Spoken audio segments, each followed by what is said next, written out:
ನಮಸ್ಕಾರ ಸ್ನೇಹಿತರೆ, ವೈಷ್ಣವಿ ಸ್ಪಿರಿಚುವಲ್ ಮೀಡಿಯಾಗೆ ಸ್ವಾಗತ ಸುಸ್ವಾಗತ. ಸ್ನೇಹಿತರೆ, ಕೃಷ್ಣ ಎಂದರೆ ಒಂದು ದೊಡ್ಡ ಸಮುದ್ರ.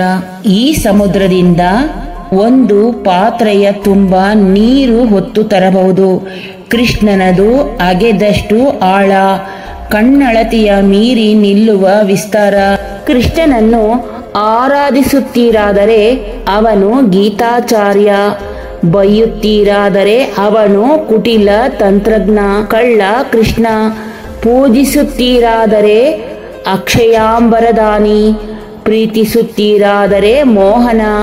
ಗುಮಾನಿಯಿಂದ ನೋಡುತ್ತೀರಾದರೆ ಅವನೊಬ್ಬ ಚಾಣಾಕ್ಷ ರಾಜಕಾರಣಿ. ಬಹುಶಃ ಇತಿಹಾಸದಲ್ಲಿ ರಾಜಕಾರಣಿಯಾಗಿ ಕೃಷ್ಣನಿಗೂ ಚಾಣಕ್ಯನಿಗೂ ಭೌತಿಕ ಸೌಮ್ಯತೆ ಇದೆ.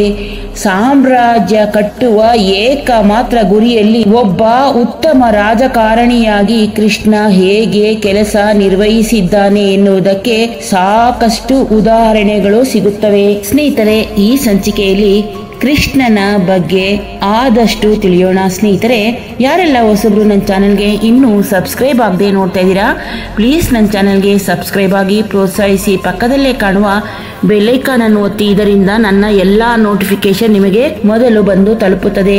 ಸ್ನೇಹಿತರೆ, ಈ ಸಂಚಿಕೆ ಇಷ್ಟವಾದರೆ ಒಂದು ಲೈಕ್ ಕೊಡಿ ಹಾಗೂ ನಿಮ್ಮ ಅಮೂಲ್ಯವಾದ ಅನಿಸಿಕೆ ಅಭಿಪ್ರಾಯವನ್ನು ದಯವಿಟ್ಟು ತಿಳಿಸಿ ಪ್ರೋತ್ಸಾಹಿಸಿ. ಸ್ನೇಹಿತರೆ, ಕಂಸನ ವಧೆಯಿಂದ ಕೃಷ್ಣನ ಕರ್ಮ ಸಿದ್ಧಾಂತ ಬೋಧನೆ ಆರಂಭ.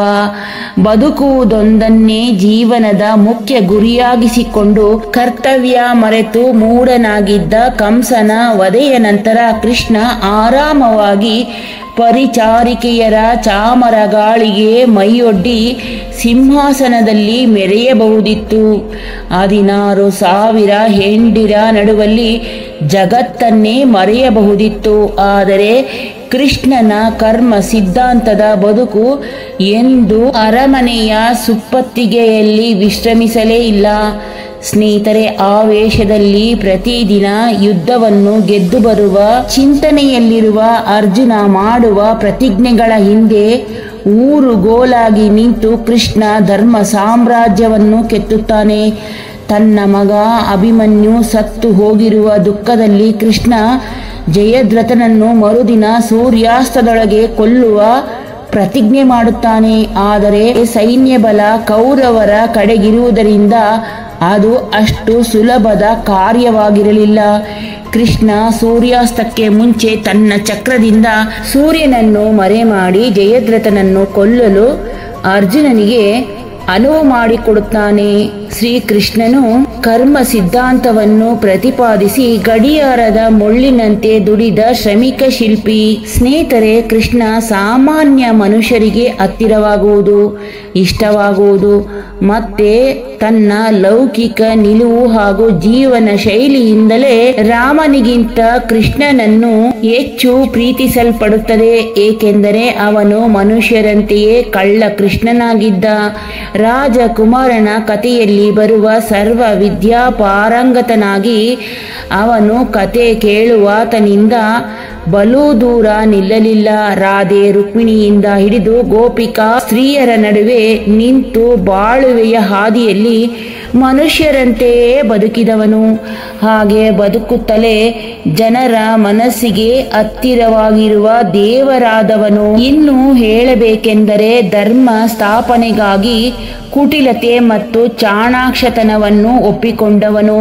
ರಾಮನ ಸಾತ್ವಿಕತೆ, ಕಠಿಣ ಆದರ್ಶಗಳು, ದಿನನಿತ್ಯ ದುಡಿದು ಉಂಡು ಸೂರಿನ ತೂತುಗಳೆಡೆಯಲ್ಲಿ ಚುಕ್ಕಿ ಎಣಿಸುತ್ತಾ ಮಲಗುವವರಿಗೆ ನಿಲುಕುವಂಥದ್ದಲ್ಲ.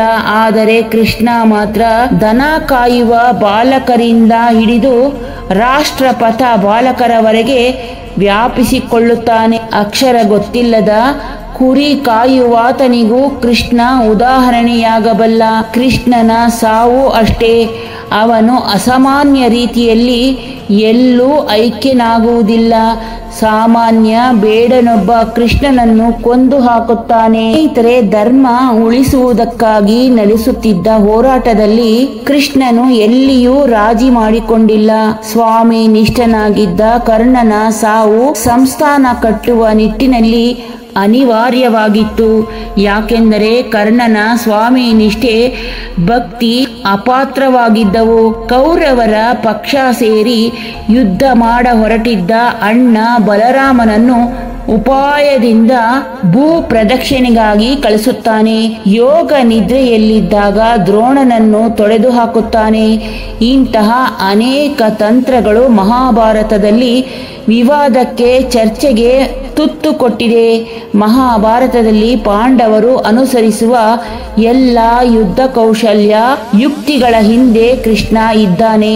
ಇದರಿಂದಾಗಿಯೇ 5 ಮಂದಿಯ ನೇತೃತ್ವದ 11 ಅಕ್ಷೋಹಿಣಿ ಸೈನ್ಯ, 18 ಅಕ್ಷೋಹಿಣಿ ಸೈನ್ಯವನ್ನು ಹಾಗೂ ಸೈನ್ಯದ ಒಡೆಯನನ್ನು ಚಚ್ಚಿ ಹಾಕುತ್ತದೆ. ಸ್ನೇಹಿತರೆ, 101 ಮಂದಿ ಕೌರವರು, ಅವರ ಆಸ್ಥಾನದಲ್ಲಿದ್ದ ಅತಿರಥ ಮಹಾರಥರು, ಭೂಮಂಡಲ ಗೆದ್ದು ಬರಬಲ್ಲ ಬಲಶಾಲಿ ಪಾಂಡವರು, ಹೀಗೆ ರಾಜ್ಯವಾಳುವ ಹಕ್ಕು ಹೊತ್ತಿದ್ದ ಎಲ್ಲ ಕ್ಷತ್ರಿಯರು ಗೊಲ್ಲನೊಬ್ಬನ ಮುಂದೆ ತೂಕ ಕಳೆದುಕೊಳ್ಳುತ್ತಾರೆ. ಸೂರ್ಯವಂಶದ ಪಾಂಡವರ ಶಕ್ತಿಯ ಜೀನು ಹಿಡಿದುಕೊಂಡ ಕೃಷ್ಣ ಕೆಟ್ಟು ಹೋದ ರಾಜ್ಯವನ್ನು ಬೆಳಕಿನೆಡೆಗೆ ನಡೆಸುತ್ತಾನೆ.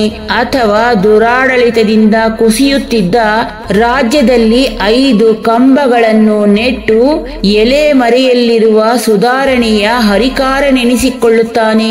ಕರ್ತವ್ಯ ಮರೆತು ರಾಜ್ಯದಾಸೆಯಿಂದಾಗಿ ಕುರುಡನಾಗಿರುವ ದುರ್ಯೋಧನನಿಗೆ ಕೃಷ್ಣ ಕಂಸನ ನ್ಯಾಯವನ್ನೇ ಸಲ್ಲಿಸುತ್ತಾನೆ. ಸ್ನೇಹಿತರೆ, ಇಷ್ಟೆಲ್ಲ ತಂತ್ರಗಾರಿಕೆಗಳ ರೂವಾರಿ ಕೃಷ್ಣ ನಮ್ಮ ರಾಜಕಾರಣಿಗಳಂತೆ ಎಂದು ಕುರ್ಚಿಗೆ ಆಸೆ ಪಡಲಿಲ್ಲ. ಸೇವೆ ಸಲ್ಲಿಸಲಿಕ್ಕೆ ಅಧಿಕಾರ ಅಗತ್ಯವೆಂದು ಅವನಿಗೆ ಎಂದೂ ಅನಿಸಲಿಲ್ಲ.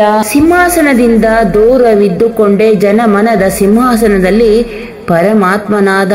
ಅವನ ಸುಧಾಮ ಪ್ರೀತಿ. ಶ್ರೀಕೃಷ್ಣನು ಸುಧಾಮನ ಮೇಲೆ ಇಟ್ಟ ಪ್ರೀತಿ, ರಾಧೆಯ ಪ್ರೇಮ, ಅರ್ಜುನನ ಸಖ್ಯ, ದ್ರೌಪದಿಯ ಜೊತೆಯ ಭಾತೃತ್ವ, ಕೃಷ್ಣನೊಬ್ಬನನ್ನು ಬಿಟ್ಟರೆ ಕೃಷ್ಣನಿಗೊಂದು ಹೋಲಿಕೆ ಇಲ್ಲ. ಸ್ನೇಹಿತರೆ, ಇಷ್ಟಾದರೂ ರಾಮ ಕೃಷ್ಣರನ್ನು ಸದಾ ಒಟ್ಟಿಗೆ ನೋಡುವ ನಾವು ಹೆಚ್ಚು ಭಕ್ತಿಯಿಂದ ಪೂಜಿಸುವುದು ರಾಮನನ್ನೇ. ಎದೆಯ ಮೆಚ್ಚುಗೆ ಮಾತ್ರ ಕೃಷ್ಣನಿಗೆ. ಏಕೆಂದರೆ ರಾಮ ಆದರ್ಶ, ಕೃಷ್ಣ ವಾಸ್ತವ.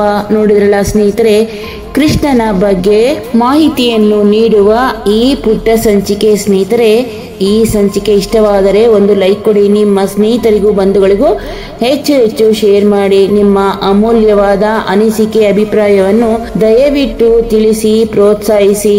ಚಾನಲ್ಗೆ ಸಪೋರ್ಟ್ ಮಾಡಲು ಸಬ್ಸ್ಕ್ರೈಬ್ ಆಗಿ, ಪಕ್ಕದಲ್ಲೇ ಕಾಣುವ ಬೆಲ್ ಐಕಾನ್ ಅನ್ನು ಒತ್ತಿ. ಇದರಿಂದ ನನ್ನ ಎಲ್ಲಾ ನೋಟಿಫಿಕೇಶನ್ ನಿಮಗೆ ಮೊದಲು ಬಂದು ತಲುಪುತ್ತದೆ. ಧನ್ಯವಾದಗಳು ಸ್ನೇಹಿತರೆ. ಮತ್ತೊಂದು ಸುಂದರ ಸಂಚಿಕೆಯೊಂದಿಗೆ ಆದಷ್ಟು ಬೇಗನೆ ಬರುತ್ತೇನೆ. ಅಲ್ಲಿಯವರೆಗೂ ನಮಸ್ಕಾರಗಳು.